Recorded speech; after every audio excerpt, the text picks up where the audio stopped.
For this example, I think we should probably consider the graph instead of working analytically. I encourage you to explore what happens analytically after we see what the answers are, but I hope that at this point you recognize this function, because if you were to set y equal to the square root of 4 minus x squared, and you decided maybe that you didn't want to deal with square roots, if you perhaps squared both sides, added the x squared to the other side, you might recognize this as a circle.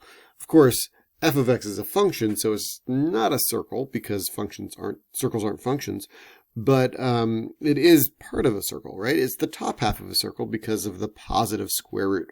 So this is a circle whose center is the origin and whose radius is 2. And once we know what the graph looks like, we can kind of work on intuition instead of on analytics.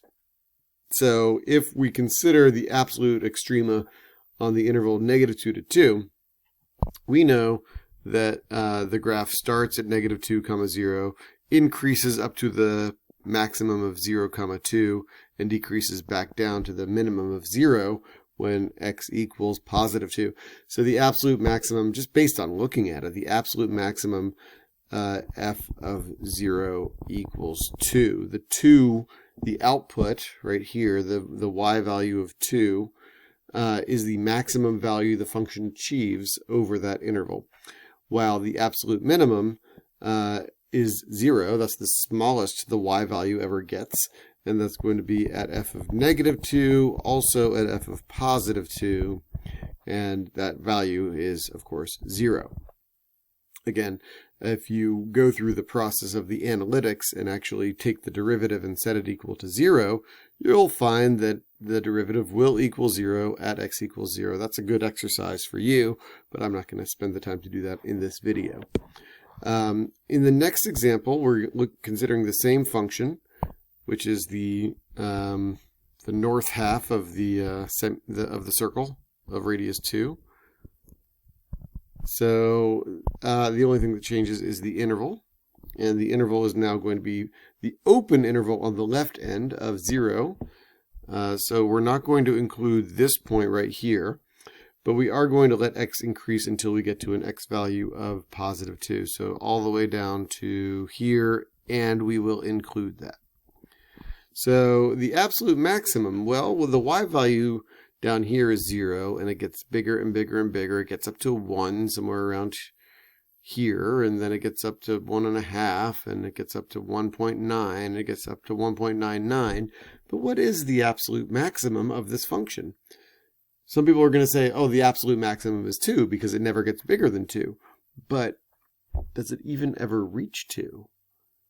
Of course not. No, the maximum value would be 2 had it reached that point, but it doesn't reach that point.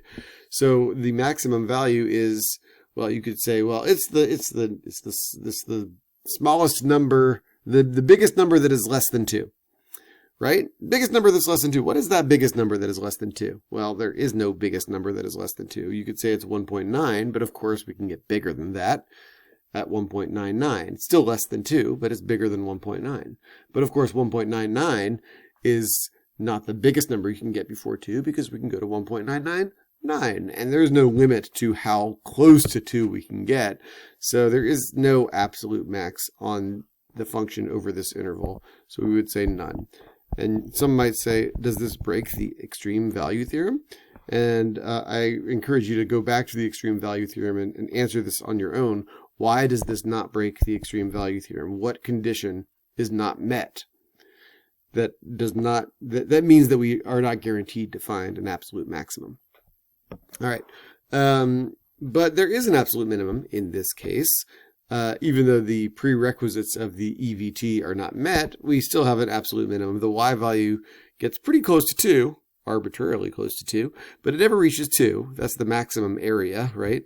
But the minimum value of y decreases all the way down to 0, and it actually hits 0. And there is no y value smaller than 0, so we would say the absolute minimum is f of 2, which happens to equal 0.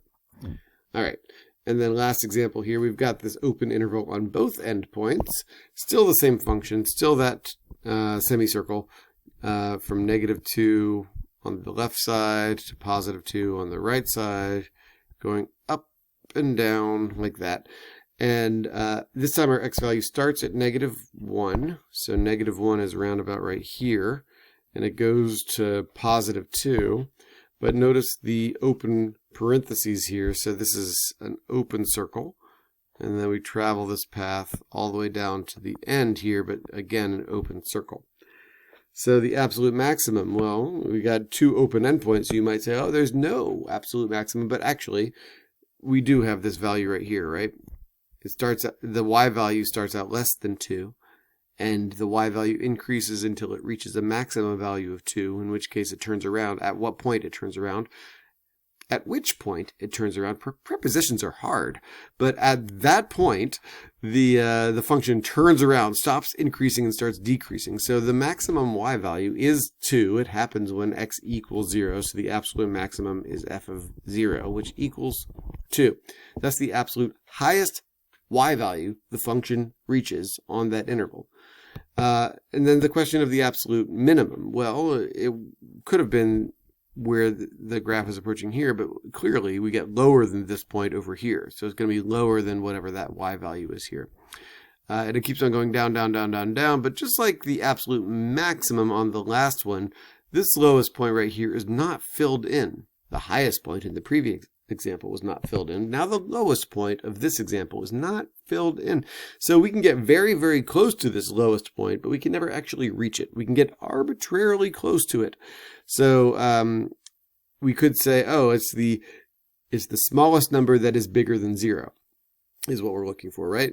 And if we say, what is the smallest number that is bigger than 0? Well, 0.1 is pretty close to 0, but there are definitely numbers that are smaller than 0.1, but still bigger than 0.